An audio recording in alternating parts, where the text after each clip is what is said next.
오늘의 말씀 에스겔서 33장 1절에서 20절까지 말씀입니다. 주님께서 나에게 말씀하셨다. 사람아, 너는 내 민족의 자손 모두에게 전하여라. 너는 그들에게 말하여라. 만일 내가 어떤 나라에 전쟁이 이르게 할 때 그 나라 백성이 자기들 가운데서 한 사람을 뽑아서 파수꾼으로 세웠다고 하자. 이 파수꾼은 자기 나라로 적군이 접근하여 오는 것을 보고 나팔을 불어 자기 백성에게 경고를 하였는데도 어떤 사람이 그 나팔 소리를 분명히 듣고서도 경고를 무시해서 적군이 이르러 그를 덮치면 그가 죽은 것은 자기 탓이다. 그는 나팔 소리를 듣고서도 그 경고를 무시하였으니 죽어도 자기 탓인 것이다. 그러나 파수꾼의 나팔 소리를 듣고서 경고를 받아들인 사람은 자기의 목숨을 건질 것이다. 그러나 만일 그 파수꾼이 적군이 가까이 오는 것을 보고서도 나팔을 불지 않아서 그 백성이 경고를 받지 못하고 적군이 이르러 그들 가운데 어떤 사람을 덮쳤다면 죽은 사람은 자신의 죄 때문에 죽은 것이지만 그 사람이 죽은 책임은 내가 파수꾼에게 묻겠다. 너 사람아, 내가 너를 이스라엘 족속의 파수꾼으로 세웠다. 그러므로 너는 내가 하는 말을 듣고 나를 대신하여 그들에게 경고하여라. 내가 악인에게 말하기를 너는 반드시 죽을 것이다 하였는데도 내가 그 악인에게 말하여 그가 악한 길을 버리고 떠나도록 경고하지 않으면 그 악인은 자신의 죄가 있어서 죽을 것이지만 그 사람이 죽은 책임은 내가 너에게 묻겠다. 내가 악인에게 그의 길에서 떠나서 거기에서 돌이키도록 경고하였는데도 그가 자신의 길에서 돌이키지 않으면 그는 자신의 죄 때문에 죽지만 너는 목숨을 보존할 것이다. 그러므로 너 사람아, 너는 이스라엘 족속에게 전하여라.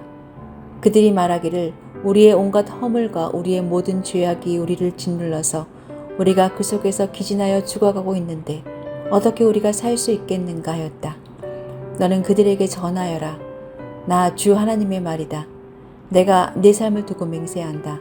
나는 악인이 죽는 것을 기뻐하지 않고 오히려 악인이 그의 길에서 돌이켜 떠나 사는 것을 기뻐한다. 너희는 돌이켜라. 너희는 그 악한 길에서 돌이켜 떠나거라. 이스라엘 족속아, 너희는 왜 죽으려고 하느냐 하여라. 너 사람아, 내 민족의 자손 모두에게 전하여라.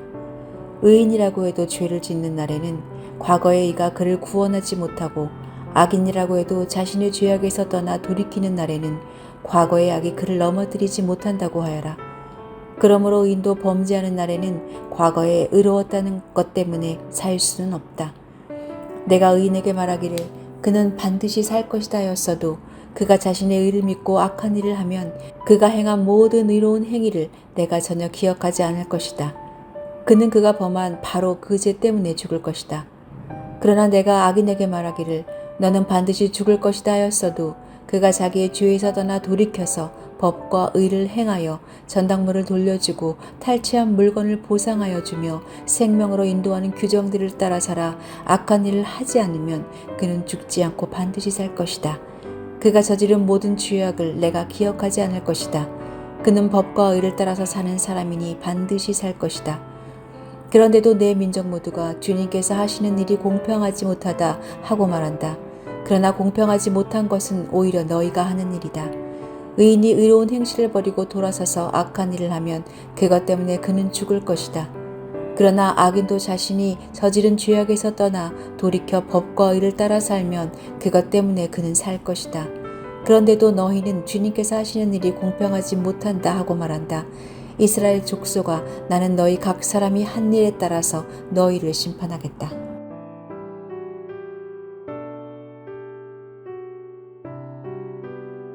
이솝우화에 등장하는 양치기 소녀는 너무 심심해서 늑대가 나타났다라고 거짓말을 반복했습니다.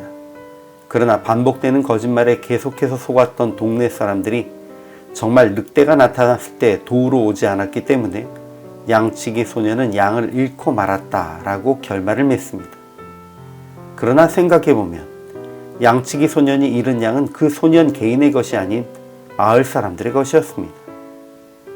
좀 더 다른 관점에서 바라본다면 양치기 소년이 사명을 소홀히 한 것은 없습니다. 오히려 경계를 소홀히 하다가 갑자기 늑대가 나타났을 때 대응을 하지 못하는 것보다는 연습을 하는 것이 더 나을 수도 있었습니다. 그러나 사람들은 그것이 싫었습니다. 하나님은 에스겔을 이스라엘을 향한 파수꾼으로 삼으시고 그 민족에게 말하라고 명령하십니다. 파수꾼은 대적의 칼이 임함을 보면 나팔을 불어 경고해야 합니다. 경고를 듣고도 정신 차리지 않는 것은 그들의 잘못이지만 경고가 이루어지지 않으면 죄인은 죄에 따라 심판받고 파수꾼은 전하지 않은 죄값을 치러야 합니다.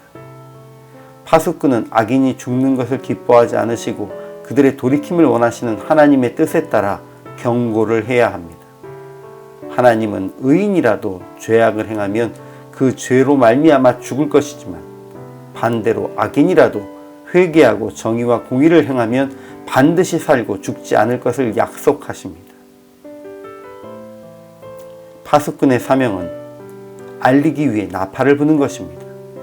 멀리서 오는 적군을 보기 위해 높은 망대에 올라있는 파수꾼은 적군이 몰려오는 것을 발견하면 나팔을 불려 알리는 사명을 감당해야 합니다.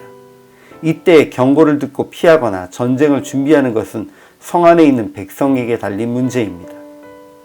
하나님은 그동안 수많은 선지자를 보내서 경고의 메시지를 전하게 하셨습니다. 그동안 보내셨던 많은 파수꾼들이 회개하지 않으면 심판이 이를 것이다 라고 전했던 것입니다. 그러나 백성들이 경고를 받아들이지 않고 그런 거짓말은 하지 말라고 파수꾼을 잡아 죽였어도 하나님은 여전히 이스라엘에게 파수꾼을 보내시고 계십니다. 오늘날 군대의 초병은 전방에 조그마한 이상 물체만 발견돼도 보고를 해야 합니다. 비록 보고에 따라 수색을 하고 별것 아니었다라고 판별이 되어도 자기 스스로 임의로 별것 아니라고 판단해서 보고하지 않고 사고가 일어나는 것보다는 훨씬 나은 것입니다. 그러니 파수꾼의 사명도 전방에 조그마한 이상이 있거나 징후만 보여도 경계하도록 신호를 보내는 것입니다. 하나님이 보내신 선지자들은 오랜 시간 동안 하나님이 알려주신 심판의 징후를 선포하며 경계하도록 했습니다. 그리고 이제 우리도 여러 선지자와 에스겔처럼 이 시대의 영적 파수꾼이 되어 평안과 풍요가 아닌 주의 뜻을 따라 정의와 공의를 행하도록 나팔을 불어 경계해야 합니다.